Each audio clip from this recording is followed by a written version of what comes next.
उपस्थित असलेले सर्व पत्रकार बंधू आणि भगिनींचे या ठिकाणी मनपूर्वक या ठिकाणी मी स्वागत करतो। आजची ही पत्रकार परिषद जी आहे ती महाबोधी महाविहार मुक्ती आंदोलनासाठी समोरची दिशा काय असणार आहे याबद्दल आजची पत्रकार परिषद पूज्य भदंता दीपांकरजी सुमेध जे नवी दिल्लीहून या ठिकाणी आलेले आहेत हे आजच्या या पत्रकार परिषदेला संबोधित करतील अशी त्यांना विनंती। पत्रकार परिषदेमध्ये माजी नगराध्यक्ष कनान शंकर शहांदेजी या ठिकाणी उपस्थित आहेत। डॉक्टर बाबासाहेब आंबेडकर युवा संघर्ष समिती बाबळुण गरबा मैदान यांचे अध्यक्ष विलास मेश्रामजी या ठिकाणी आहेत। बेजनबाग क्रेडिट गृहनिर्माण सहकारी संस्थेचे अध्यक्ष राकेश मोडगरेजी या ठिकाणी आहेत। तसेच संगपाल उपरेजी या ठिकाणी आहेत। प्रवीण कांबळेजी या ठिकाणी आहेत। उपस्थित राकेश धारगावेजी या ठिकाणी आहेत। आणि बंतीजीला विनंती करतो कि त्यांनी पत्रकार परिषदेला या ठिकाणी सुरुवात। बंती जी, मेरा पहला सवाल, 12 तारीख से बहुत बढ़िया आंदोलन वहां पर बुद्ध गया में महामुक्ति के लिए चल रहा था, मगर 9 तारीख से अलग मोड़ आंदोलन 12 फरवरी से जी 12 फरवरी से, लेकिन 9 मई को अलग आंदोलन ने मोड़ ले लिया। वहां पर जो है दो भंते जी के ऊपर में जो है एफआईआर की है। भंते विनाचार्य के ऊपर में भी एफआईआर की है, भंते करुणाशील के भी ऊपर में एफआईआर की है, वो भी भंते जी ने किया और बड़े संगीन आरोप लगाए हैं कि चोरी का आरोप, चिवर धारे गुंडे, ये कहाँ तक ठीक है, इसके बारे में आप बताइए। देखिए, आंदोलन बौद्धों का था, महाबोधि महाविहार के लिए था और 2 भिक्षुओं के द्वारा 2 भिक्षुओं पर एफआईआर कराना बहुत ही गलत बात है, बहुत ही दुखद बात है। समाज में ऐसा नहीं होना चाहिए। अगर किसी ने चीवर के लिए पैसा लिया है, टिकट के लिए पैसा लिया है, वो समाज का पैसा है, सरकार का पैसा नहीं था। इन बातों को समाज के बीच में रखनी चाहिए थी। भिक्षुओं के द्वारा भिक्षुओं पर, अब हमें ये आप लोगों को जानना चाहिए आखिर उन भिक्षुओं के पीछे वो कौन लोग हैं जिन्होंने एफआईआर कराया। क्या वहां की कमेटी ने कराया जिसमें आकाश लामा जी हैं, या फिर वो भिक्षुओं ने किसके कहने पर किया। मैं इसके लिए यही कहना चाहूंगा, ये बड़ी दुखद बात है, बड़ी शर्म की बात है हमारे लिए। विनाचार्य जी के ऊपर में जब एफआईआर हुई है, अभी विनाचार्य जी जेल में है। जो आंदोलन करता है आकाश लामा जी और उनके साथ में आप भी है कि इनकी जिम्मेदारी थी कि विनाचार्य जी के लिए बेल के लिए कुछ कोशिश किया जाएगा, मगर कुछ भी कोशिश नहीं हो रही है आपके तरफ जी। देखिए, मैं उस आंदोलन में बिल्कुल आपकी तरह से हूं। आप कहीं पर भी अगर तस्वीरें देखेंगे तो 4 लोगों की है। आकाश लामा जी हैं, भंते प्रज्ञाशील जी हैं, भंते करुणाशील राहुल जी हैं और विनाचार्य जी हैं। मैं कहीं नहीं हूं। तो ये मुझे समझ में नहीं आता कि आखिर ये 4 लोगों के अंदर आपसी मतभेद कैसे उत्पन्न हुआ, उसका राज वही जानते हैं। लेकिन जो विनाचार्य जी के ऊपर 3 एफआईआर हो रखी हैं, एक एफआईआर 4 मार्च को की जाती है, जो वहां का जोनल विकास अधिकारी कोई मुकेश कुमार जी हैं, उनके ऊपर कहने पर होती है। एक किसी यूट्यूब चैनल पे भी है और विनाचार्य जी को, वो भी नॉन अवेलेबल है। दूसरी एफआईआर जो है वो 10 तारीख को होती है और एक कंप्लेंट के ऊपर पुलिस प्रशासन इतनी त्वरित एफआईआर करता है, ये बड़ी सोचने की बात है।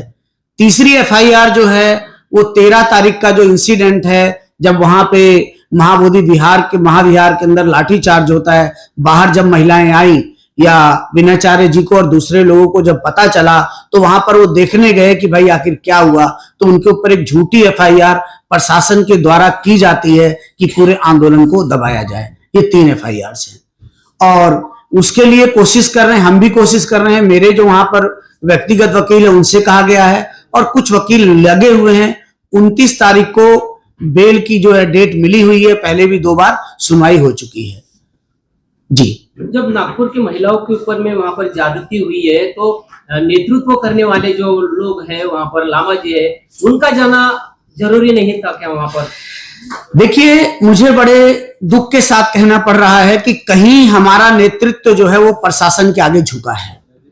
खबसे साहब, आप 9 तारीख को पुलिस स्टेशन में थे और वहां पर एक प्रेशर पड़ा कि इस आंदोलन को खत्म किया जाए, और मेरा वहां पर पुलिस प्रशासन से, एसडीएम से मेरी इस बात पे कहा सुनी हुई है और हमने कहा कि आंदोलन खत्म नहीं होगा। हाँ, यदि देश युद्ध की स्थिति में है तो हम अपने सैनिकों की विजय के लिए हम लोग सूत्रपात करेंगे, लेकिन यही रहेंगे। हाँ, आकाश लामा जी ने जो वीडियो में आप लोगों के सामने उपस्थित है, उन्होंने कहा हम इसको सस्पेंड करते हैं, इसको हम पोस्टपोन करते हैं। तो ये कहीं ना कहीं नेतृत्व जो है वो प्रशासन के दबाव में आया है। और ये बात मैंने वहां पर भी कही है, जो धरने के पास धरना पे भी मैंने 12 तारीख को ये बात खुल करके कही है, उसका एक वीडियो वायरल है जी। नहीं, उसके बारे में यही था कि जो नेतृत्व करने वाले लोग थे वो कहीं कमजोर थे। तीसरी जो सबसे बड़ी बात है, आज तक कोई भी व्यक्ति या नेतृत्व करने वाले लोग ये सवाल नहीं उठा रहे हैं कि बुद्ध जयंती के दिन, बुद्ध पूर्णिमा के दिन महाबोधि महाविहार में गवर्नर के द्वारा लिंग पूजन क्यों किया गया, शिवलिंग पूजन। और ये जो गवर्नर साहब है वो केंद्र के प्रतिनिधि हैं, तो ये इस बात को नेतृत्व को भी उठाना चाहिए। दूसरी बात, जो वहां पे लाठीचार्ज हुआ है, जैसा कि मुझे मीडिया के द्वारा पता चला कि हमारे कुछ महिलाओं को, कुछ भिक्षुओं को चोटें आई थी, तो उनका वहां पर मेडिकल कराया जाना चाहिए था और हम लोगों को एफआईआर वहां पे कराई जानी चाहिए थी। शायद पुलिस ने अंदर की घटना को दबाने के लिए बाहर की झूठी एफआईआर करी है, ऐसा मुझे लगता है। 9 तारीख को आप भी थे डीएम के साथ में जब चर्चा हो रही थी जी, तब तो थोड़ा वहां का वाकया बताइए लोगों को, क्योंकि बहुत सारे लोगों को पता नहीं वहां क्या हुआ है। देखिए, 9 तारीख को आकाश लामा जी एक मीटिंग बुलाते हैं लुम्बिनी होटल में लगभग 2 बजे के आसपास। आप पत्रकार लोग भी वहां बाहर थे। अंदर ये मीटिंग होती है कि भारत और पाकिस्तान का युद्ध चल रहा है। इस युद्ध के मद्देनजर प्रशासन आग्रह कर रहा है कि जैसे पूरे भारत के अंदर वक्फ बोर्ड के दूसरे आंदोलन है स्थगित कर दिए गए हैं, उसी तरह से आंदोलन स्थगित कर दिया जाए, क्योंकि यहाँ आसपास में एयरपोर्ट है, कैंटोनमेंट है और बुद्ध गया अपने आप में एक इंपॉर्टेंट आर्कियोलॉजिकल और जो भी है धार्मिक स्थान है। उस मीटिंग के अंदर सभी लोगों ने अपने अपने मत दिए, लेकिन सभी भिक्षु एक मत थे कि हम लोग आंदोलन का जो उद्देश्य है, सैनिकों के लिए हम प्रार्थना करेंगे, लेकिन आंदोलन नहीं खत्म करेंगे, क्योंकि 12 तारीख जो 12 मई को बुद्ध जयंती के लिए बीटीएमसी बड़े बड़े पंडाल लगा रही थी। तो अगर बीटीएमसी बड़े बड़े पंडाल लगा सकती है तो धरना साइट के पंडाल को हटाने की बात प्रशासन क्यों कर रहा था। इसके बाद एक कंक्लूजन पहुंचे कि भाई 10 लोग जो है वो यहाँ पंडाल में रहेंगे और बाकी लोग यहां से चले जाएंगे।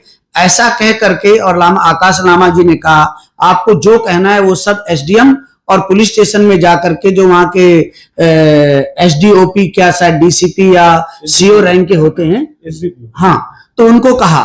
तो जब हम वहां पर गए तो जो आकाश लामा जी ने 10 लोगों की बात करी, वहां जाते ही वो बड़े मध्यम और दबे हुए स्वर में प्रशासन से कहते हैं जी हमारे 5 लोगों को रहने की व्यवस्था कर दीजिए और हमारा जो ये जहां पे रजिस्ट्रेशन होता है उसको रहने दीजिए।